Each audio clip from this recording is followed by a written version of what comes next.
আসসালামু আলাইকুম। সুপ্রিয় দর্শক এবং শ্রোতা মণ্ডলী, আশা করি সকলে ভালো আছেন। আজ 1446 হিজরির পহেলা মুহররম, অর্থাৎ 1446 হিজরি আজ থেকে শুরু হলো। বিভিন্ন ভাষাগোষ্ঠীর মতো আরবিয়ানরাও কিন্তু তাদের একটা ক্যালেন্ডার মেনটেন করেন, যে ক্যালেন্ডারের সাল গণনা হয়ে থাকে হিজরি সাল অনুযায়ী। আমরা জানি হিজরি সাল সাধারণত চান্দ্র মাসের হিসাব অনুযায়ী গণনা করা হয়, অর্থাৎ হিজরি সাল হয়ে থাকে সাধারণত 354 বা 55 দিনে। এখন আমাদের জানা প্রয়োজন যে হিজরি সাল আসলে কখন থেকে গণনা শুরু হলো, কে শুরু করলেন, বা এর পিছনে কী কারণ নিহিত ছিল। চলুন আমরা সময় নষ্ট না করে সেই মূল জায়গাতে চলে যাই। সর্বপ্রথম আমাদেরকে জানতে হবে তারিখ গণনা কিভাবে সূচনা হলো, কারণ হিজরি সালের উদ্দেশ্যই হলো তারিখ গণনা করা। তারিখ গণনা করার একটা ইতিহাস আছে। তারিখ গণনার সূচনা হলো কখন থেকে সেটা বিভিন্ন গ্রন্থে বর্ণনা করা হয়েছে। তার মধ্যে আল মাউসুআতুল ফিকহিয়া আল কুয়েতিয়া গ্রন্থে এ বিষয়টি ঠিক এভাবে এসেছে যে ইসলাম আসার আগে আরবে সমষ্টিগত কোনো তারিখ ছিল না। সে সময় তারা প্রসিদ্ধ কোনো ঘটনা অবলম্বন করে বছর এবং মাস গণনা করত। ইব্রাহিম আলাইহিস সালামের সন্তানরা কাবা শরীফ নির্মিত হওয়ার আগে তার আগুনে নিক্ষিপ্ত হওয়ার ঘটনা অবলম্বনে তারিখ নির্ধারণ করত। কাবা শরীফ নির্মাণের পর তারা বিক্ষিপ্ত হওয়া পর্যন্ত এর আলোকেই সাল গণনা করত। তারপর বনু ইসমাইলের যারা হেজাজের তেহামা অঞ্চল থেকে বেরিয়ে অন্য জায়গায় চলে যেত, তখন সেই গোত্র বেরিয়ে যাওয়ার দিন থেকে তারিখ গণনা করত। যারা তেহামাতে রয়ে যেত তারা বনি জায়েদ গোত্রের জুহাইনা, নাহদ ও সাদের চলে যাওয়ার দিন থেকে সাল গণনা করত। কাব বিন লুয়াইয়ের মৃত্যু পর্যন্ত এ ধারা চলমান ছিল। পরে তার মৃত্যুর দিন থেকে নতুনভাবে সাল গণনা শুরু হয়। এটা চলতে থাকে হস্তি বাহিনীর ঘটনা পর্যন্ত। ওমর রাদিয়াল্লাহু আনহু হিজরি নববর্ষ গোড়াপত্তন করার আগে পর্যন্ত আরবে হস্তি বর্ষই কিন্তু প্রচলিত ছিল। বনু ইসমাইল ছাড়া আরবের অন্যান্য গোত্রের লোকেরা নিজেদের মধ্যে ঘটে যাওয়া বিশেষ কোনো গুরুত্বপূর্ণ ঘটনাকে উপলক্ষ করে বর্ষ গণনা শুরু করত। বিভিন্ন ঘটনা বা বিভিন্ন যুদ্ধ, এই সমস্ত বিষয়গুলোকে তারা নতুন বর্ষ গণনার ক্ষেত্রে গুরুত্ব দিত। গোটা বিশ্বের ইতিহাস পাঠ করলে দেখা যায় পৃথিবীতে মানব ইতিহাসের সূচনা লগ্ন থেকেই বর্ষপঞ্জি গণনা আরম্ভ হয়। আদি পিতা আদম আলাইহিস সালাম পৃথিবীতে আগমনের দিন থেকে সাল গণনা শুরু করেন। এ ধারা চলতে থাকে নূহ আলাইহিস সালামের মহাপ্রলয় পর্যন্ত। এরপর মহাপ্রলয় থেকে নতুন বর্ষপঞ্জি তৈরি করা হয়।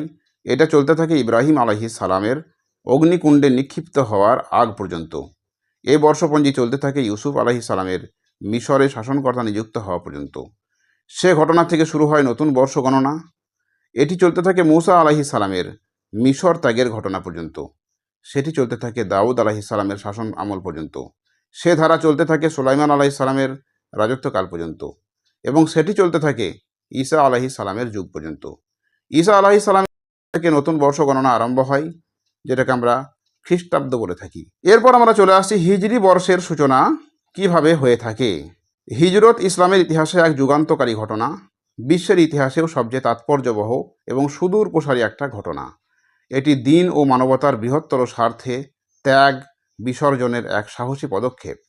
মুসলমানরা মক্কার কাফেরদের পাশবিক নির্যাতন, নিপীড়ন, অব্যাহত অমানবিক আচরণ, সামাজিক ও অর্থনৈতিক অবরোধ নীরবে সহ্য করার পর তাদের স্পর্ধা আরও বেড়ে যায়। তারা মহানবী সাল্লাল্লাহু আলাইহি ওয়াসাল্লামকে হত্যার ষড়যন্ত্র করে। আল্লাহ তাআলা তাদের সব ষড়যন্ত্র নস্যাৎ করে দেন। মহানবী সাল্লাল্লাহু আলাইহি ওয়াসাল্লাম মক্কার নির্যাতিত মুসলমানদের মদিনায় হিজরত করার নির্দেশ দেন। হিজরতের মাধ্যমে পূর্ণাঙ্গ ইসলামী সমাজ ও রাষ্ট্র গঠনের দ্বার উন্মোচিত হয়। সশস্ত্র যুদ্ধে তাগুতি শক্তির মোকাবিলার শুভ সূচনা হয়। উদিত হয় মক্কা বিজয় সহ ইসলামের বিশ্বজয়ের রঙিন সূর্য। হিজরতের ঐতিহাসিক ঘটনাকে স্মারক বানিয়ে ইসলামের দ্বিতীয় খলিফা হজরত ওমর রাদিয়াল্লাহু আনহু হিজরি নববর্ষের গোড়াপত্তন করেন। মুসলমানদের জন্য পৃথক ও স্বতন্ত্র চন্দ্র মাসের পঞ্জিকা প্রণয়ন করেন। কেন একটি নতুন সাল গণনার প্রথা চালু করতে হলো, এ নিয়ে বিভিন্ন মতামত পাওয়া যায়।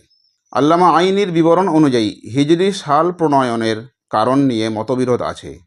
ইবনে সামরকন্দি বলেন, আবু মুসা আশআরী রাজিয়াল্লাহু আনহু ওমর রাজিয়াল্লাহু আনহু এর কাছে চিঠি লিখেছেন যে আপনার পক্ষ থেকে আমাদের কাছে অনেক ফরমান আসে, কিন্তু তাতে তারিখ লেখা থাকে না।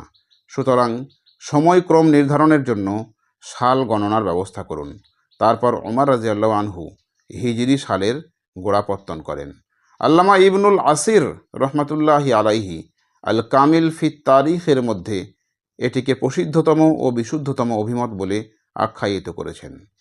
আল্লামা আইনি তারপর লিখেছেন, আবুল ইকজান বলেছেন, ওমর রাজিয়াল্লাহু আনহুর কাছে একটি দলিল পেশ করা হয় যাতে কেবল শাবান মাসের কথা লেখা হয়। তিনি বলেন, এটা কোন শাবান, এ বছরের শাবান নাকি আগামী বছরের শাবান? তারপর হিজরি সন প্রবর্তন করা হয়। আল্লামা শিবলি নোমানি রহমতুল্লাহি আলাইহি এই অভিমতকে প্রাধান্য দিয়েছেন। ইবনে আব্বাস রাজিয়াল্লাহু আনহু থেকে বর্ণিত, যখন ওমর রাজিয়াল্লাহু আনহু সন প্রবর্তনের সিদ্ধান্ত নেন, তখন তিনি পরামর্শ সভার আহ্বান করেন। সভায় সাদ বিন আবি ওয়াক্কাস রাজিয়াল্লাহু আনহু রসুলুল্লাহ সাল্লাল্লাহু আলাইহি সাল্লামের ওফাত থেকে সাল গণনার প্রস্তাব দেন। তালহা রাজিয়াল্লাহু আনহু নবুয়তের বছর থেকে সাল গণনার অভিমত ব্যক্ত করেন। আলী রাজিয়াল্লাহু আনহু হিজরতের ঐতিহাসিক বর্ষ থেকে বর্ষ গণনার প্রস্তাব দেন। তারপর সবাই আলী রাজিয়াল্লাহু আনহু এর প্রস্তাবে ঐক্যমত্য পোষণ করেন। এরপর কোন মাস থেকে শুরু হবে এই নিয়ে মতপার্থক্য দেখা দেয়। আব্দুর রহমান বিন আউফ রাজিয়াল্লাহু আনহু রজব মাস থেকে শুরু করার প্রস্তাব দেন। তালহা রাজিয়াল্লাহু আনহু রমাজান থেকে শুরু করার প্রস্তাব দেন, কেননা এটি উম্মতের মাস। হজরত আলী এবং ওসমান রাজিয়াল্লাহু আনহুমা মুহাররম থেকে শুরু করার পরামর্শ দেন এবং সেটাই সাব্যস্ত হয়ে যায়। তাই আমরা জানি আরবি ক্যালেন্ডারের প্রথম মাস হলো মুহাররম মাস এবং সেটি প্রচলিত হয়েছে হজরত ওমর রাজিয়াল্লাহু আনহু এর রাজত্বকাল থেকে। হয়তো আমরা অনেকে মনে করি যে নবীজি সাল্লাল্লাহু আলাইহি সাল্লামের সময় থেকেই হিজরি সাল প্রবর্তন হয়েছিল। সেটা হয়নি, কিন্তু নবীজি সাল্লাল্লাহু আলাইহি সাল্লামের জীবনকালের হিজরতের ঘটনাকে স্মারক হিসাবে প্রাধান্য দিয়ে ওই সময় থেকেই হিজরি সাল গণনা শুরু হয়। মানে গণনাটা শুরু হয় ওমর রাজিয়াল্লাহু আনহু এর সময়ে, কিন্তু ওই বছরটাকে হিজরির প্রথম বর্ষ হিসাবে ধরা হয় যে সময় নবীজি সাল্লাল্লাহু আলাইহি সাল্লাম হিজরত করেছিলেন। এই হলো মোটামুটি হিজরি সাল গণনার ইতিহাস। কখন থেকে কিভাবে হিজরি সাল গণনা করা হয়, কার আমলে শুরু হয়, এই বিষয়ে আমরা সংক্ষিপ্তভাবে আলোচনা করলাম। পরবর্তীতে ইসলামের বিভিন্ন ঘটনা নিয়ে আমরা আবার হাজির হব। সকলে ভালো থাকবেন, সুস্থ থাকবেন। আসসালামু আলাইকুম।